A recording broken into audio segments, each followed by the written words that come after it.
There are invisible threads that connect people. No words, no memories needed.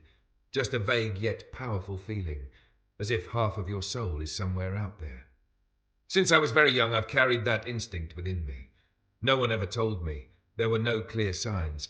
But my heart always whispered that I had a twin brother, someone who had been separated from me since birth.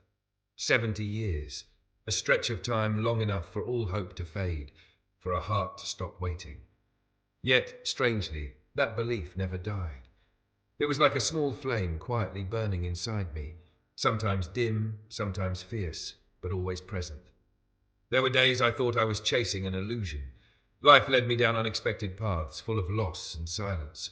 But deep down I held on to one simple wish, to meet my brother again, to see familiar eyes and a shared smile, and to know that we were never truly lost to each other. I never longed for wealth or fame. The most precious thing to me was a hug. A hug from my flesh and blood after decades of wandering. If that moment ever came, I knew all the years of waiting would be worth it. Only then would my heart truly be healed and at peace. I was born into a world of chaos, where war didn't just destroy cities, but tore apart the most sacred bonds, family. My twin and I were born on June 1st, 1946, in Kassel, Germany, just after the end of World War II. Our mother was a young Polish woman forced into labor in Germany during the war's darkest days. After more than a year working under brutal conditions in a labor camp, she gave birth to us amidst the ruins of a broken Europe. No one told me this when I was a child. I grew up with an unclear identity, in an adoptive family in Poland, where love couldn't fill the emptiness inside. After the war ended, the Polish Red Cross brought us two newborns back to Poland. But instead of staying together, we were separated. We were adopted by two different families in two different places, completely unaware of each other's existence. Due to a bureaucratic error, our mother was never informed that her sons had been repatriated to Poland. And so, fate sent us down different paths. I grew up not knowing I had a twin. Every time I looked in the mirror, I sensed something missing, a part of me unfulfilled. Only later, when pieces of the past slowly revealed themselves, did I realize that from the moment we were born, fate had laid a cruel challenge upon us: separation. Then one day, what seemed like only a dream became reality. After years of fruitless searching, with the help of the Red Cross, I received the news I had waited my entire life to hear. They had found my twin brother. Reading those words, I thought I must be dreaming. My heart raced, my hands trembled, and tears welled up uncontrollably. Years of doubt suddenly burst into joy. I couldn't believe this day had truly come. We met for the first time after 70 years apart. That moment needed no words, no explanations, just a look, a hug, and the past rushed in all at once.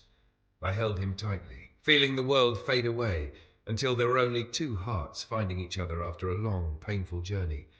I couldn't stop crying, not from sadness, but from the release of tears held back for a lifetime. My brother was equally overwhelmed. We looked at each other, seeing ourselves in the other's eyes. The same face, the same smile, like reflections in a mirror. We told each other our life stories, the years of loneliness, the longing for truth. And we both understood that no matter how long the separation, blood ties never truly disappear. That moment, the hug, the clasped hands, the tearful gaze, filled every empty corner of my heart. Finally, I was no longer alone. As we reunited, the next wave of emotion came with the truth about our mother, the woman who had brought us into this world during its darkest hours. My heart shattered again, not with joy but with sorrow. I learned that she had searched for us, that she never gave up hope. But due to a post-war administrative mistake, we had been taken back to Poland without her knowing. For a mother, there is nothing more cruel than losing her children without knowing where they are, or even if they are alive. I read the letters she wrote, the surviving documents. By error, the children were repatriated without the mother's knowledge or consent. My heart tightened. I had suffered all my life not knowing who my mother was, never imagining she had lived her life burdened by grief and regret.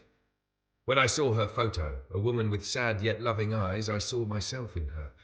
I wished that as a child I could have once held her hand, called her mother. If only time could be reversed. But I know that's impossible. The only thing I can do now is cherish the truth and honor her love by living more fully from this moment on. Though I never met her, I feel she is always beside us, watching our reunion and smiling from somewhere far away. We have lost so much, a childhood, a mother, 70 years of life apart, but at last, the truth has been revealed, and what matters most is that love endured. After all that has happened, when I look back on this long road filled with tears and hope, I realize that life is a constant journey of loss and searching. Some things seem forever buried in the past. A lost mother, a stolen childhood, a brother who never seemed real, and yet they can suddenly return and warm a heart long chilled by time. Reuniting with my brother after 70 years wasn't just a miracle. It was life answering the persistence of faith and the hope I never abandoned, not even for a second. I've learned that the love of family, even when separated by war, time, or distance, can still live fiercely within us like a flame that never dies. I also understand now that not all pain is meaningless. The lonely days, the unanswered questions, the unfinished dreams, they all led me to that extraordinary moment when I embraced my brother and knew at last that I had come home. This journey has made me cherish every hug, every hand I hold, every look filled with love. I no longer resent the past, nor am I angry at fate, because this journey full of loss helped me find myself again, return to my roots, and above all, reclaim the most sacred thing of all, family. Now, standing beside my brother, I need nothing more. I'm no longer the lost child in this world. I'm part of something greater, something deeper, a story of resilience, of love that never disappears. And I will carry this story with me for the rest of my life.